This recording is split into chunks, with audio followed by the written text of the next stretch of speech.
Vamos a orar. Te agradecemos, Señor Dios, porque en esta tarde también tenemos esta oportunidad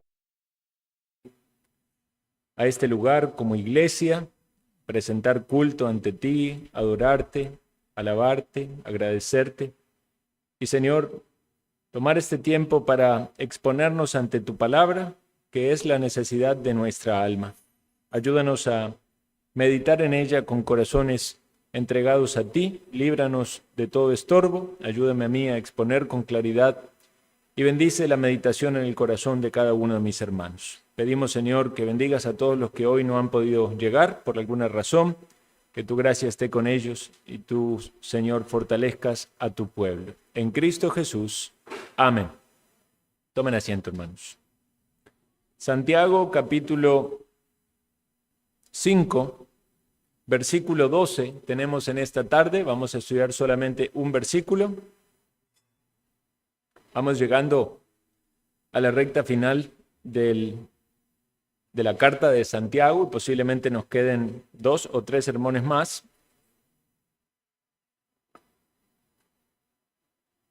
Y en el día de hoy vamos a leer y meditar en el versículo 12. Dice así la palabra del Señor, Santiago 5:12. Pero sobre todo, hermanos míos, no juréis ni por el cielo, ni por la tierra, ni por ningún otro juramento, sino que vuestro sí sea sí y vuestro no sea no, para que no caigáis en condenación. Hoy en la mañana, en algún momento del sermón, también meditamos que vivimos en un mundo que está lleno de engaños y de fraudes.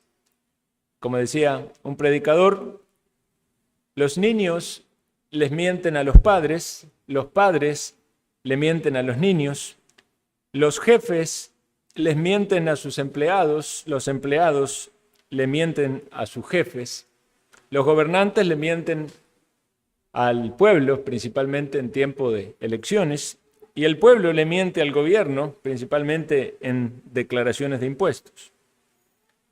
Educadores, deportistas, la prensa, los científicos.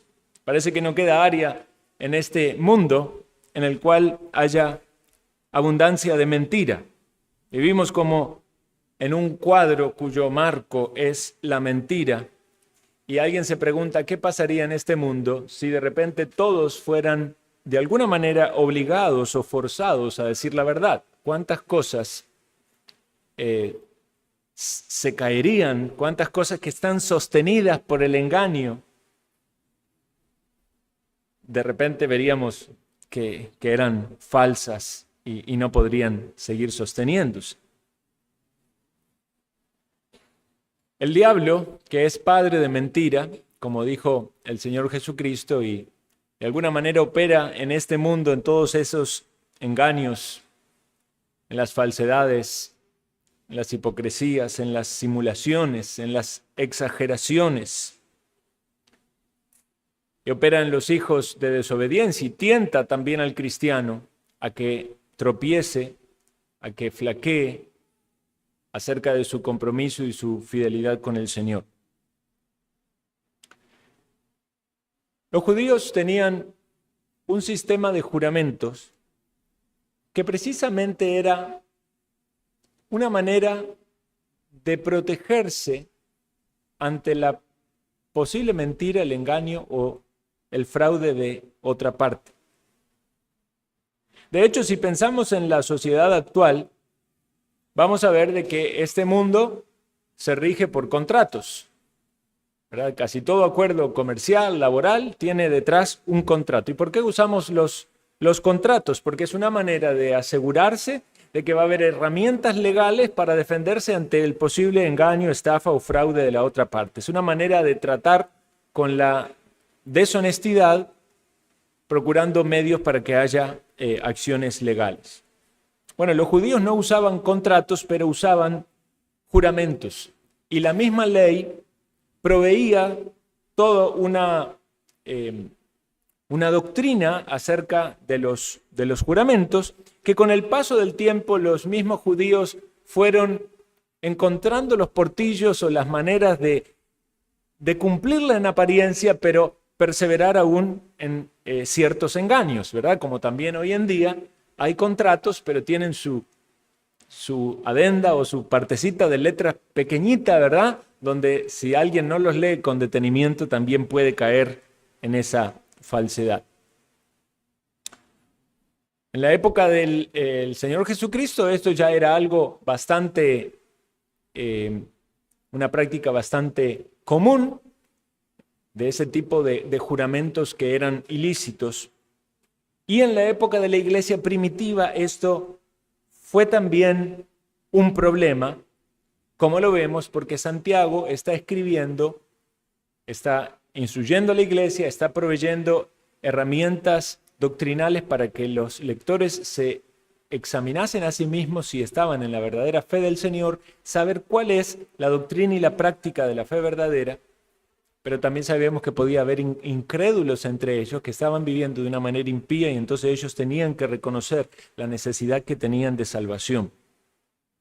No era algo que no pasase en la iglesia gentil, pero quizás mismo pecado, ¿verdad? Con otras manifestaciones, pero era muy típico de la iglesia entre los judíos por todo este trasfondo, prácticas y tradiciones y costumbres acerca de juramentos.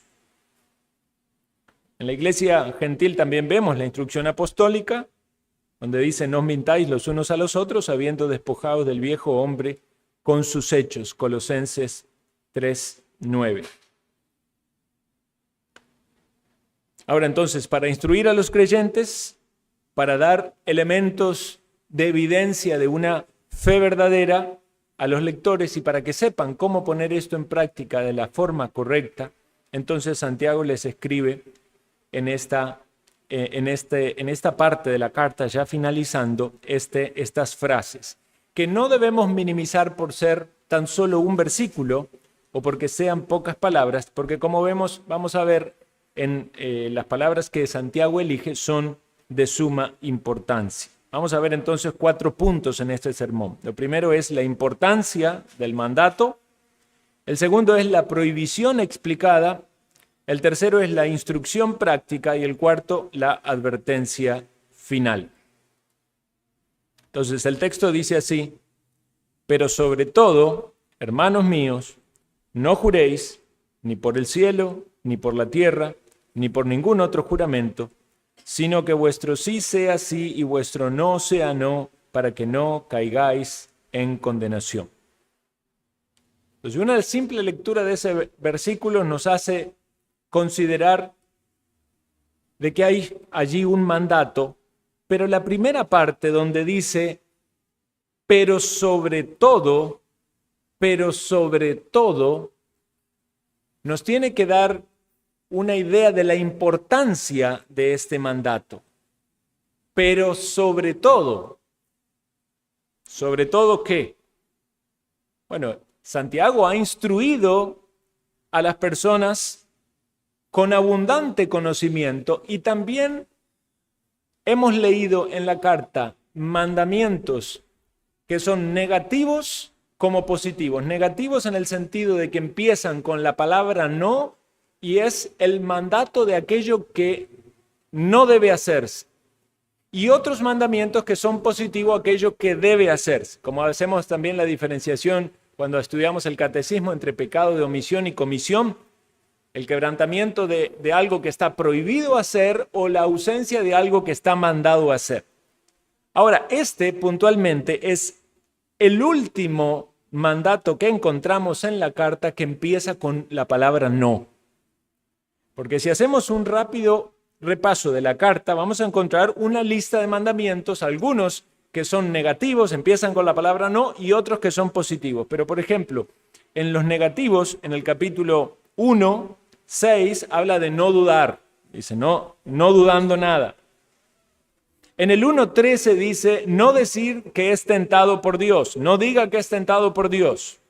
En el 1:16 dice, no erréis. En el 1:22 dice, que no debemos ser oidores olvidadizos. En el 3:1 dice, no os hagáis maestros muchos de vosotros, es decir, sin el temor de Dios. En el 3:14 dice, no os jactéis. En el 4:11 dice, no murmuréis unos contra otros. En el 5:7 dice, no os quejéis. Y finalmente llegamos al último no, que es el versículo que leímos en el 12, que dice, no juréis. Entonces, pareciera ser de que si bien todos son importantes, deja para el final el cual lo pone de algún modo en un lugar superlativo. Dice, pero sobre todo, hermanos, no juréis. No necesariamente porque este mandamiento sea más importante que los otros a la hora del estudio de la palabra o de la práctica de la palabra, pero posiblemente porque era la necesidad más grande o la carencia más grande que había en esa iglesia y en aquello que más estaban fallando.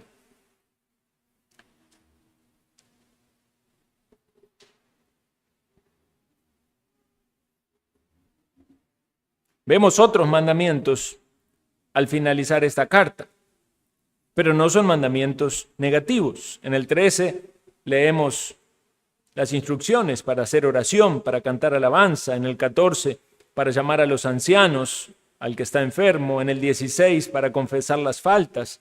En el 20, para saber que el que hace volver al pecador del error de su camino está haciendo algo sumamente importante.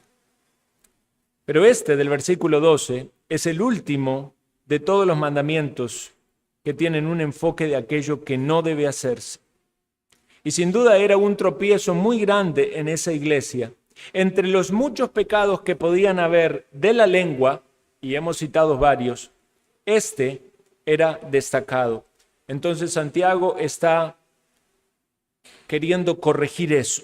Y yo no sé si usted se ha dado cuenta, pero con frecuencia en una conversación, cuando alguien tiene la oportunidad de hablar con alguien por algún asunto, se tratan varios temas hasta que se llega al tema importante. Eso lo hacemos hasta inconscientemente. Usted llama a alguien, hola, ¿cómo está? ¿Bien? ¿Su familia? ¿Qué esto y qué lo otro? Sí, ¿todo bien?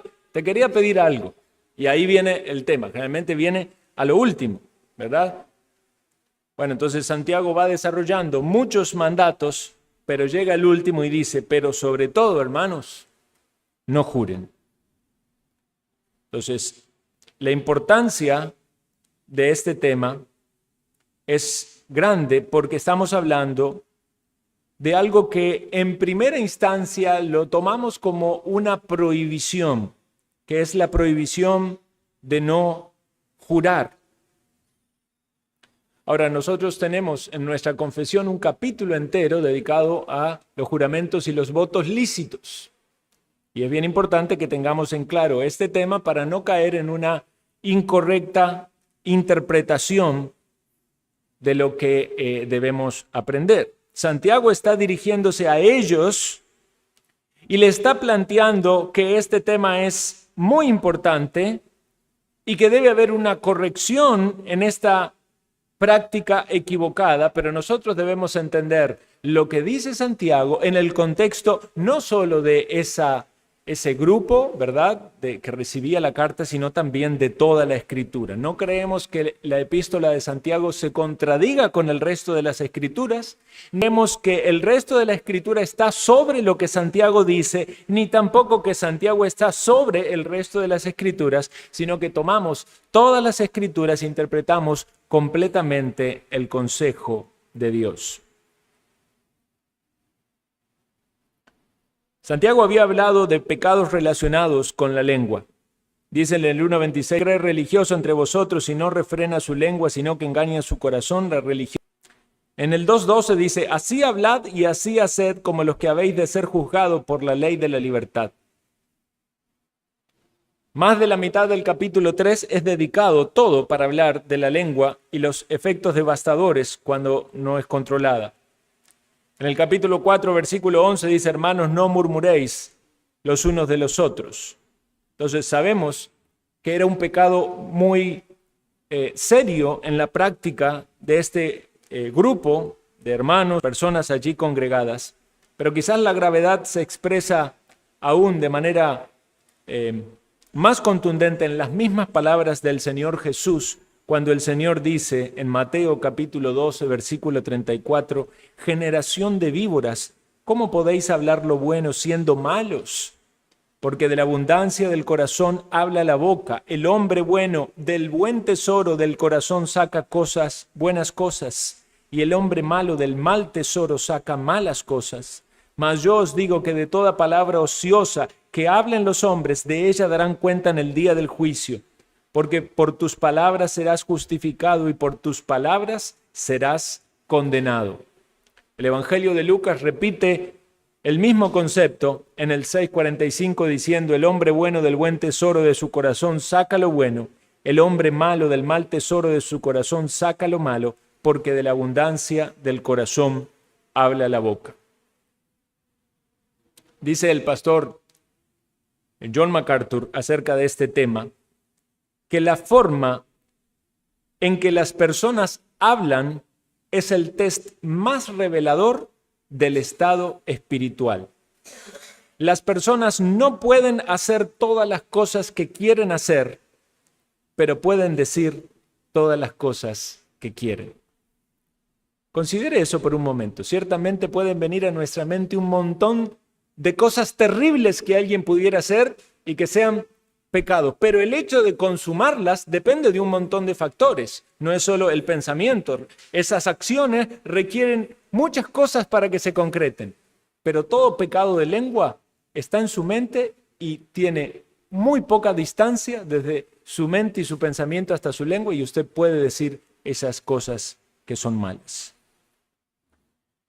Entonces Santiago dice, pero por sobre todo, hermanos míos, y esta frase, hermanos míos, nos parece hacer ver a Santiago como queriendo decir algo fuerte, pero a la vez abrazar con un corazón pastoral y compasivo, pensando en que hay un lazo que les une, que es fraternal, que es en la sangre de Cristo, que es en el querer edificarnos y animarnos. ¿Y cuán importante es eso para recibir la corrección?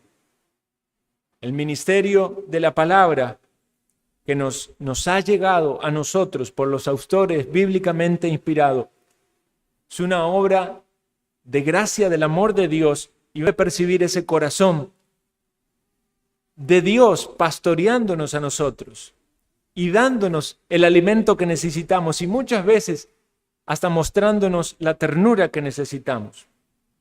Pero sobre todo, hermanos míos, hermanos, tomemos esto con sabiduría, con madurez, con humildad, aun cuando viene la corrección de parte de la palabra, aun cuando lo que nos dice Dios en el mensaje de la palabra explicada quizás no nos agrade del todo, porque toca algunas de las áreas de nuestra vida donde estamos débiles. Tomémoslo con humildad y, como dice Santiago también en su carta, ¿verdad?, que podamos recibir con mansedumbre la palabra implantada, que tengamos la disposición no solamente de ser oidores, sino también hacedores.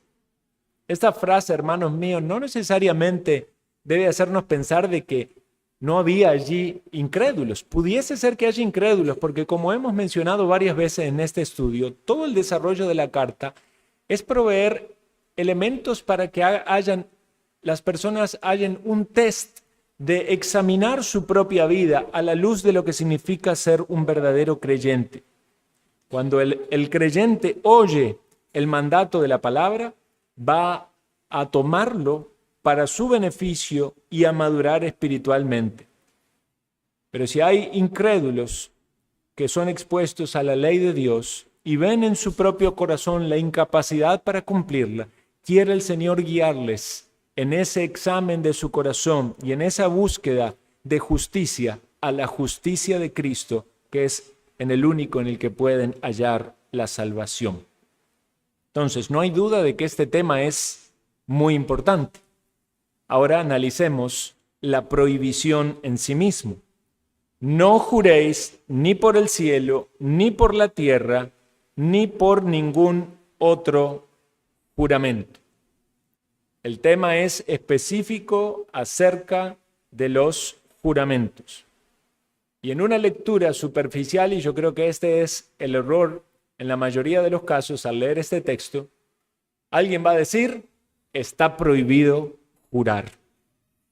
Y puede ser que lo entendamos así si no tenemos todo el consejo de la palabra de Dios. Santiago específicamente habla sobre los juramentos y ataca este sistema construido en el paso del tiempo, en parte con la base de la ley de Dios que hablaba acerca de los juramentos, pero también con numerosas normas y prácticas y costumbres que devinieron muchas veces en tradiciones y abusos que fueron precisamente en contra de lo que la misma ley proponía o sostenía. Entonces entendemos que tenía su raíz en la ley de Dios y que los juramentos eran una forma de atestiguar que había verdad o compromiso para cumplir algo, so pena de castigo en la misma mano de Dios o invocando a Dios como testigo y exponiéndose al juicio de Dios si algo no era cumplido. Digamos que era un compromiso en un sentido aún mayor porque lo hacían delante de Dios, en el nombre de Dios, bajo el castigo de Dios. Hoy en día los contratos sufren el castigo de la ley, de una ley civil humana. Ahora entonces entendemos que la Biblia no prohíbe en sí mismo los juramentos. De hecho, en nuestros planes de memorización, quizás algunos recuerdan, habíamos memorizado un versículo que habla acerca de los juramentos. Hay casos donde Dios enseña que los juramentos deben ser realizados. Y podríamos tomar entonces como válido para nuestra práctica y experiencia que no es necesario para agradar a Dios tomar posturas radicales de rechazar todo juramento. Ustedes saben que hay sectas que dicen que, por ejemplo, no juran lealtad a la patria o no aceptan ningún tipo de juramento humano. Pero hay casos donde es completamente lícito estar bajo juramento. Podríamos hablar de en una corte, en un juicio. Un casamiento también tiene un voto y un voto entra en la misma categoría de un juramento. Una ordenación al ministerio eclesiástico, al diaconado o al pastorado es un voto, es una promesa, es una categoría de juramento.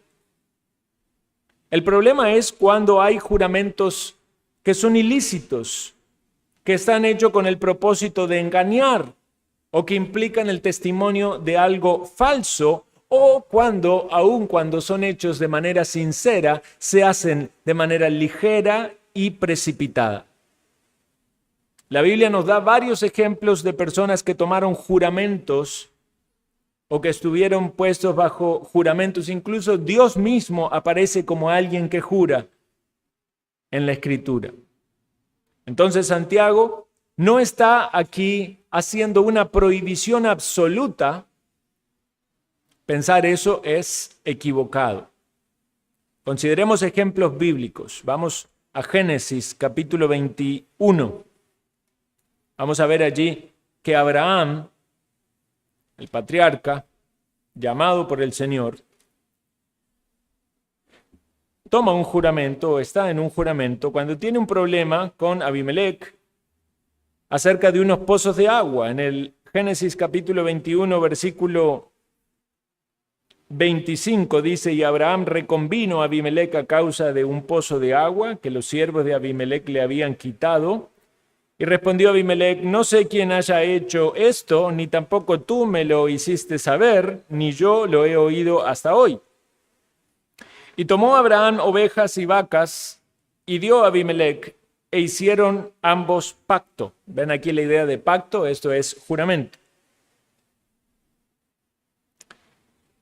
Entonces puso Abraham 7 corderas del rebaño aparte y dijo Abimelec a Abraham, ¿qué significan esas 7 corderas que has puesto aparte?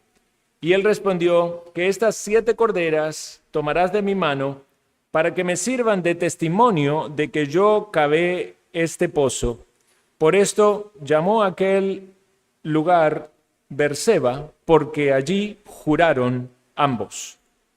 Entonces vemos que hay aquí un juramento hecho por el patriarca del pueblo judío y de ninguna manera esto fue algo pecaminoso.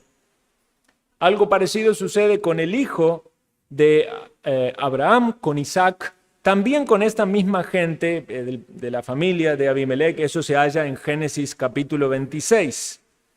Más encontramos también antes del 26, en el 24, recordarán ustedes esta historia, cuando Abraham envía a su siervo para que vaya a buscar una esposa y que no sea de los hijos de los cananeos, sino que sea de su parentela. Y envía entonces a su siervo, pero antes de enviarlo, hace que ponga la mano sobre el muslo y le imponen un juramento de que cumpliría lo que él le había pedido conforme a la voluntad de Dios.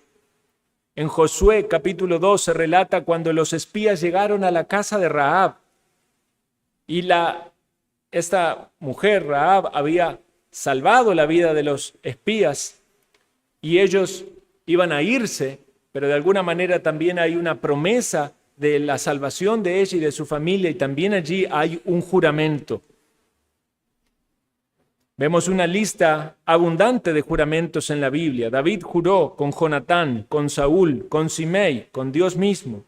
El pueblo de Israel juró bajo el mandato de Josué. Los judíos juraron como nación bajo el reinado de Asa. Algunas veces encontramos en la Biblia juramentos, a veces encontramos esta palabra pacto, otras veces vemos que hay votos. Y nosotros podemos decir como una práctica también, cuando recibimos un miembro en la iglesia, hay un juramento de por medio, ahí lo llamamos pacto de membresía, pero hay un voto de que esa persona está dando un testimonio público delante de Dios de que ha de conducirse de una manera honrada y transparente conforme a lo que se requiere de los miembros de esta iglesia. Por eso debemos saber cuán importante es nuestro compromiso y disponernos para cumplirlo. El apóstol Pablo tomó voto en Hechos 18:18. Y también hace un juramento cuando les escribe a la epístola de los Corintios y les dice: el Dios y Padre de nuestro Señor Jesucristo, quien es bendito por los siglos, sabe que no miento. Él está allí invocando el nombre de Dios, lo cual implicaba poner a Dios como testigo, y esto era una manera de jurar. Entonces había oportunidades donde la misma ley requería que haya un juramento.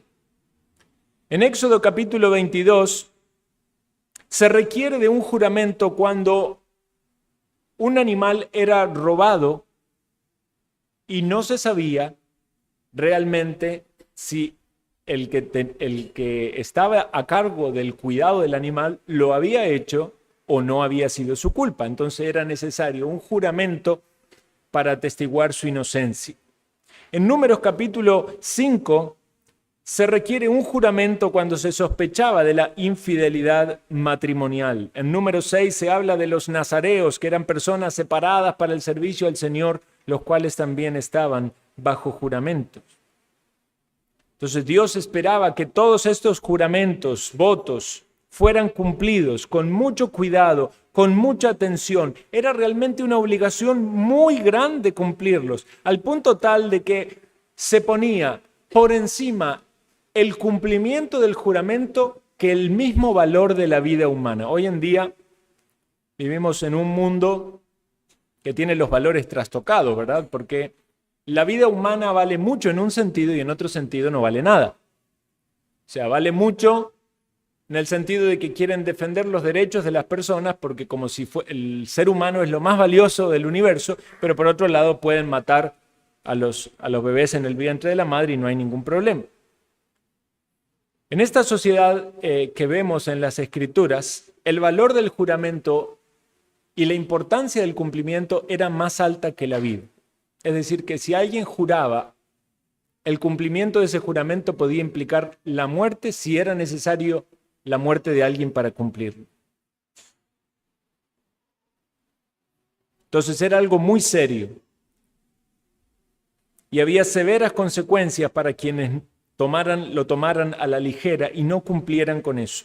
¿Recuerdan ustedes que el pueblo de Israel fue engañado por esta tribu de los Gabaonitas, que fingieron de que venían de un viaje muy largo y usaron ropa vieja y pan mohoso y un montón de cosas para engañar a los israelitas y hacerles creer de que eran de lejanas tierras? Entonces, ¿qué hicieron? Un pacto, un juramento con ellos y de que le iban a conservar la vida, pero no eran de lejanas tierras, eran de la tierra de los cananeos y Dios le había mandado que debían exterminarlos, que debían quitar a todos ellos. Por causa de ese juramento no los mataron. Debían cumplir el juramento. Entonces, de alguna manera recibieron allí sabiduría para que sean siervos, ¿verdad? Y cumplieran algunas tareas que ellos no querían hacer. El rey Saúl realizó un voto apresurado, recuerdan cuando su ejército iba avanzando, y dijo que nadie podía degustar nada, ni comer nada, pero su hijo Jonatán, que no estaba con él, avanzó con su compañero, con su paje de armas, y tuvieron allí una gran victoria contra el enemigo. Pero cuando volvieron, se dieron cuenta de que había comido algo de miel, y Saúl estaba dispuesto y determinado a matarlo. El pueblo intervino allí y lo salvó, porque Jonatán había sido el que había logrado de alguna manera la victoria en pos del pueblo, pero Saúl, con su mirada puesta en el juramento y en lo que él debía hacer, estaba dispuesto a darle muerte. El despiadado Herodes, aun cuando no quería del todo hacerlo, por causa de su juramento le cortó la cabeza a Juan el Bautista.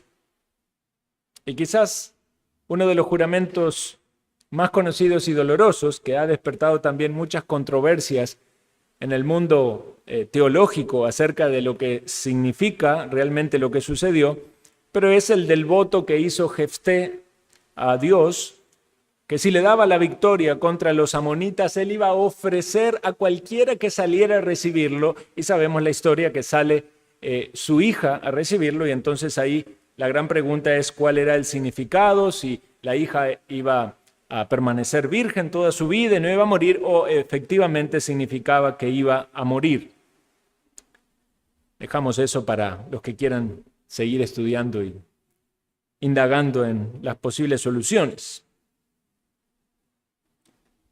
Pero nos encontramos un juramento más en la Escritura que es bien importante considerar. Acompáñenme a Hebreos capítulo 6. Hebreos capítulo 6.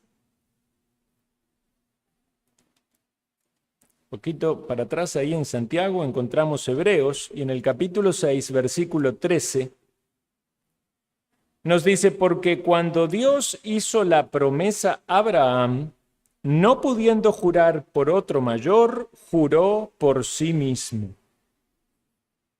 diciendo: de cierto te bendeciré con abundancia y te multiplicaré grandemente. Y habiendo esperado con paciencia, alcanzó la promesa. Porque los hombres ciertamente juran por uno mayor que ellos, y para ellos el fin de toda controversia es el juramento para confirmación.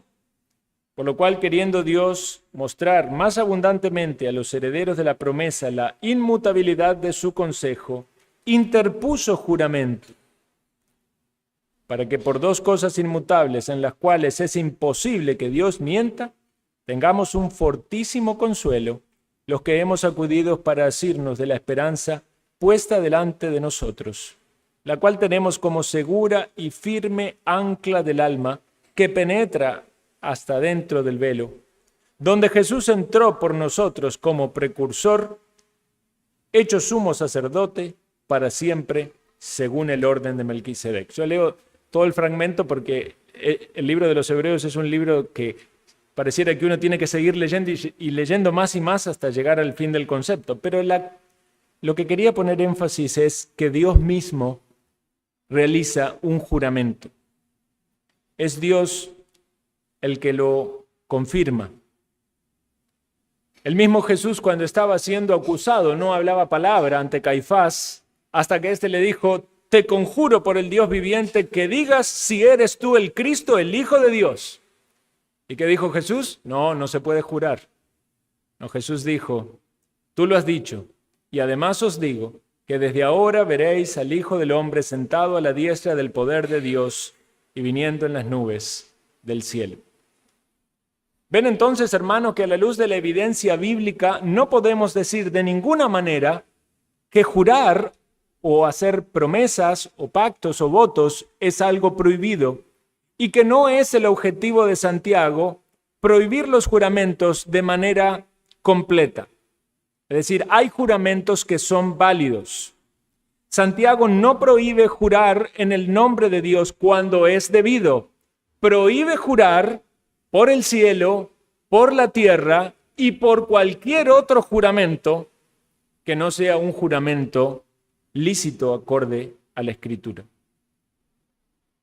En Mateo 5:33, el Señor refuta estas enseñanzas rabínicas de las tradiciones que, aunque tenían su base en la ley, habían devenido en una práctica incorrecta. Dice así: mas habéis oído que fue dicho a los antiguos: no perjurarás, sino cumplirás al Señor tus juramentos. Pero yo os digo, no juréis en ninguna manera, ni por el cielo, porque es el trono de Dios, ni por la tierra, porque es el estrado de tus pies, ni por Jerusalén, porque es la ciudad del gran rey, ni por tu cabeza jurarás, porque no puedes hacer blanco o negro un solo cabello. Pero sea vuestro hablar sí, sí, no, no, porque lo que es de más de esto, de mal procede. Entonces parece ser que Santiago está tomando bastante de lo que el Señor Jesús había dicho y lo está aplicando aquí, porque a pesar del tiempo que había pasado en la iglesia, esta práctica seguía siendo pecaminosa. La orden era no jurar falsamente, y como ustedes podrán entonces entender, estaba esta maña o esta forma tramposa de jurar, invocando, colocando nombres de otras cosas que no sea el nombre de Dios, como si eso entonces permitiera que ese juramento pudiera ser quebrantado sin consecuencias. Alguien decía: bueno, yo voy a jurar por el templo, o yo voy a jurar por Jerusalén, la ciudad. Pero claro, no estaban invocando a Dios y pensaban entonces que al no invocar a Dios no iban a caer en pecado. Ustedes recordarán cuando niños, que hablábamos con otros niños y hacíamos algún tipo de negocio o trato o decíamos algo y uno decía te juro, ¿verdad? Pero con los deditos estaban cruzados como para que ese juramento no tuviera validez. Es interesante estudiar eso de los dedos cruzados, o cuando la gente dice toco madera porque tiene un origen pagano. Pero bueno, eran en nuestra ignorancia y desconocimiento, nuestra práctica era una manera de anular la veracidad de lo que decíamos. O alguien decía, te lo juro, y ponía el nombre de algún familiar o algo, ¿verdad? Y quizás era una manera de demostrar de que no tenía precio, ¿verdad? Te lo juro por mi hermano, porque no tenía precio por el hermano. Entonces, si había ahí un engaño, no había ningún perjuicio. Bueno, todas estos juramentos, que son juramentos ilícitos, son juramentos de un hablar falso, de un hablar engañoso, todo esto es deshonestidad y debe ser quitado y removido de la práctica de la vida cristiana. Lo que Santiago está diciendo es, no utilicen ningún juramento excepto el único que puede usarse, pero no era necesario aclarar eso en las raíces judías porque era claro acerca de que eso era válido. El problema era esa práctica distorsionada y pecaminosa. No juren más, no juren más. Es como, digamos, ciertas reglas que tienen que poner los padres. Quizás hay cosas que no necesariamente son malas o pecaminosas, pero como han caído ya en tanto descontrol, no. Entonces no se hace más eso en esta. Así. Cada vez que van a jugar con la bola, rompen algo, no. Entonces ya no se juega más bola, está prohibido. Pero está diciendo que jugar bola es pecado. No, no es pecado. Es acá no, hasta que haya una corrección y entiendan dónde, cuándo y cómo se puede hacer. Vean lo que dice Jesús. Mateo 23, 16, leo para ustedes. Ay de vosotros, guías ciegos, que si decís, si alguno jura por el templo no es nada, pero si alguno jura por el oro del templo es deudor. ¿Ven la trampa? Juraban por el templo, entonces no había deuda. Pero si juraba por el oro del templo, como el oro del templo tiene valor, entonces sí era una deuda. Un contrato engañoso, tramposo. Jesús le dice, insensatos y ciegos, porque ¿cuál es mayor, el oro o el templo que santifica el oro? También dice, si alguno jura por el altar no es nada, pero si jura por la ofrenda que está sobre el altar es deudor. Necios y ciegos, porque ¿cuál es mayor, la ofrenda o el altar que santifica la ofrenda? Porque el que jura por el altar, jura por él y por todo lo que está sobre él. El que jura por el templo, jura por él y por todo y por el que lo habita. Y el que jura por el cielo, jura por el trono de Dios y por aquel que está sentado en él. En otras palabras, cada juramento que alguien hace es un juramento delante de Dios. Esta práctica era tan grave que, como vemos, Santiago parece prohibirla de manera concisa para esa gente. Pero entonces ya entendemos que no es una prohibición absoluta, sino el freno de una práctica incorrecta. Vamos a nuestro tercer punto, que es la instrucción. Dice en Santiago 5, 12, vuestro sí sea sí, vuestro no sea no.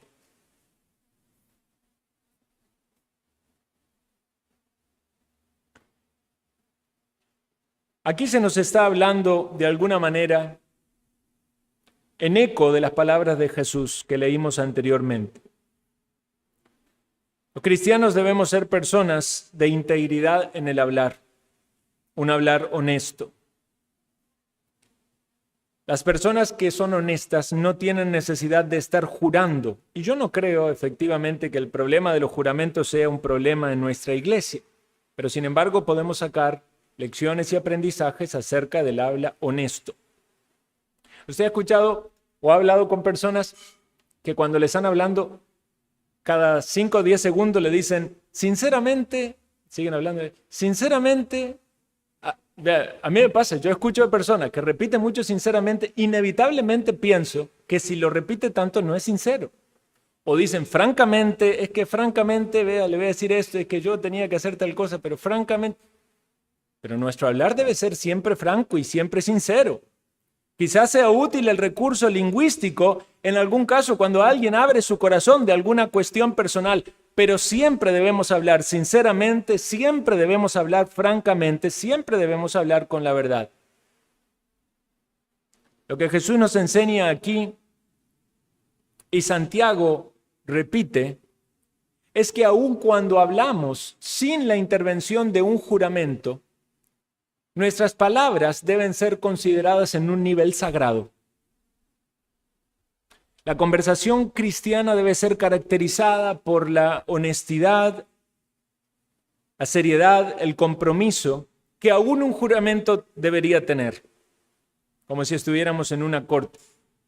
Quizás no siempre vamos a tomar todo tan formal, ¿verdad? Y habría momentos donde en una corte mediríamos más las palabras para no ser malentendidos. Pero la integridad debería caracterizarnos. En la antigüedad se decía también entre algunas personas, palabra de honor. Ahí ya no hay honor, ¿verdad? Por eso dice el dicho, las palabras se las lleva el viento. Firme, ponga aquí la firma y fotocopia de la cédula. Debemos reconocer que en muchas de nuestras palabras, que son vanas o son podríamos decir a veces exageradas.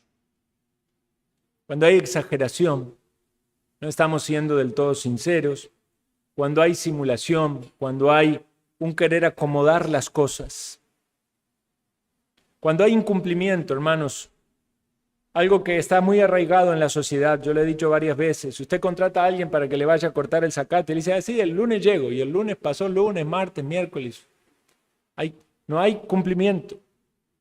Y uno debe también pensar de sí mismo en aquellas cosas en las cuales se compromete. Si se compromete a algo, de ir a un lugar, de llegar a cierta hora, fallamos mucho en eso. Decimos, somos latinos, horario latino, y nos conformamos con el horario latino.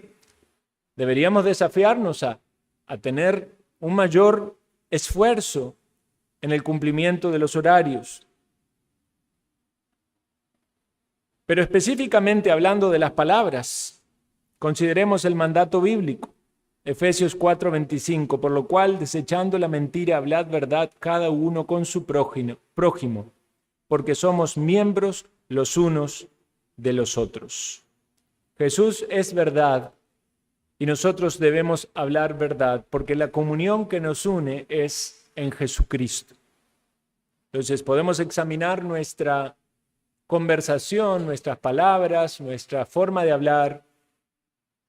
Si hay algo allí que quizás no llegue al nivel de la gravedad de estar invocando juramentos ilícitos, pero puede ser que haya una sombra, una mancha, algún gris allí que Dios quiera purificar en nuestra vida para que seamos más ajustados a lo que significa la forma de hablar piadosa que Cristo modeló y que el cristiano debe tener.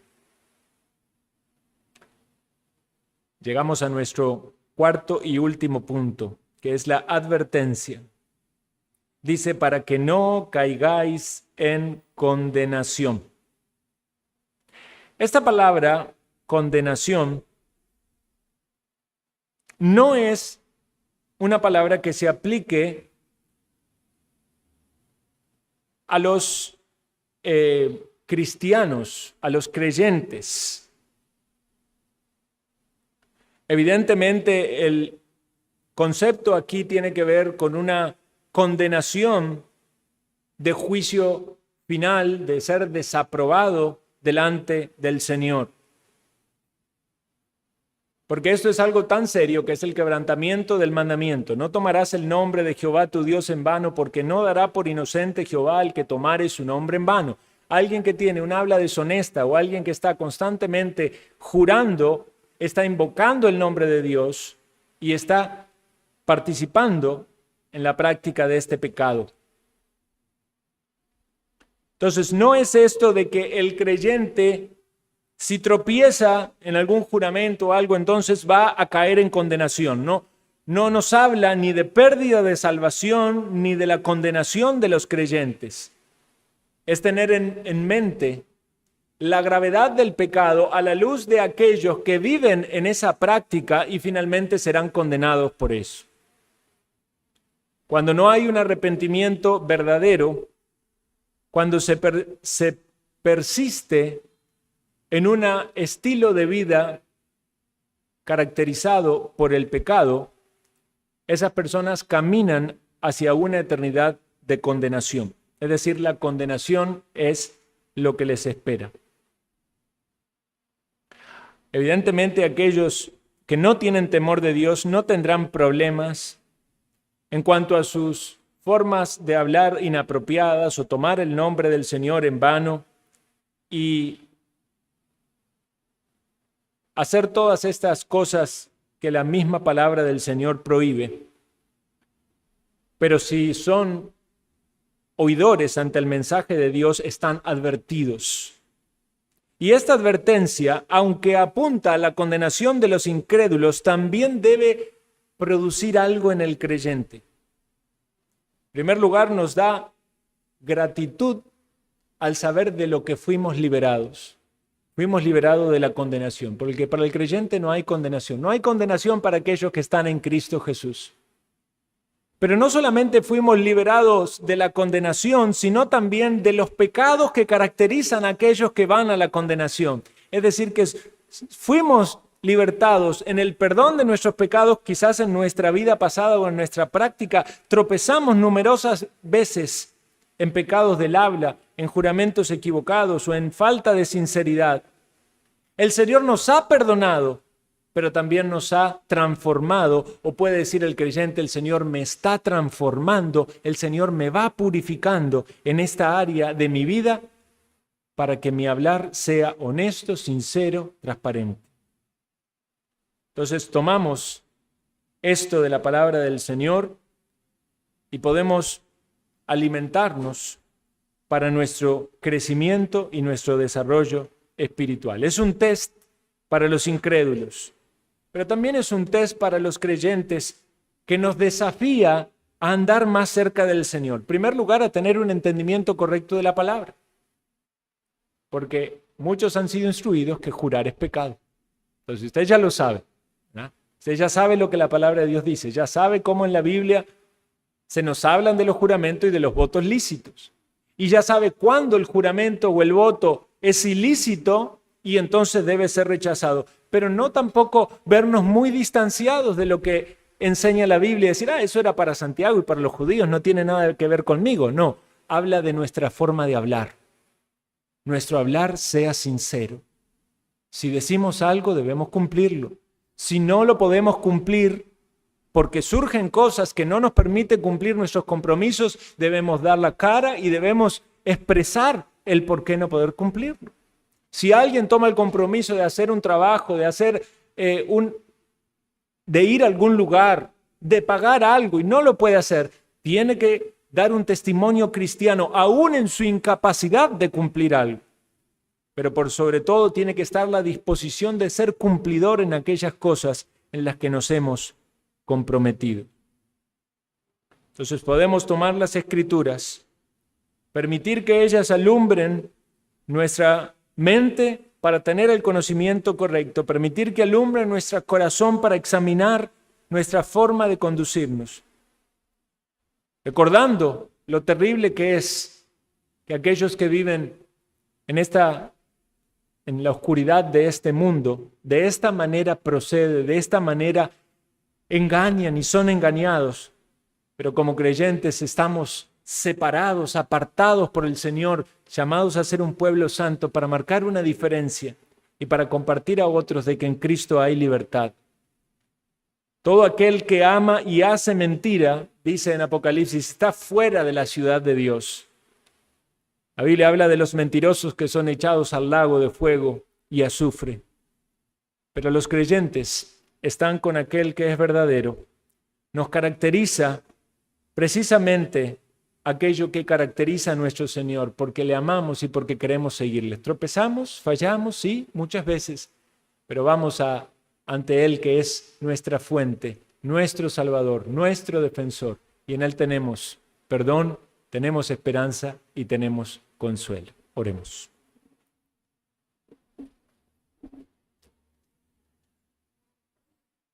Te agradecemos, Señor, por tu palabra. Te agradecemos porque podemos estudiarla. Te agradecemos porque nos hablas conforme a la necesidad de nuestro corazón. Y te pedimos que podamos crecer en una práctica de piedad con el conocimiento y el entendimiento verdadero, a modo tal de agradarte y honrarte. Santifícanos, santifica a tu pueblo aquí, edifica a tu iglesia y trae a la salvación a los perdidos, para que librados del pecado, la esclavitud, hallen paz en Cristo Jesús. En su nombre lo pedimos. Amén.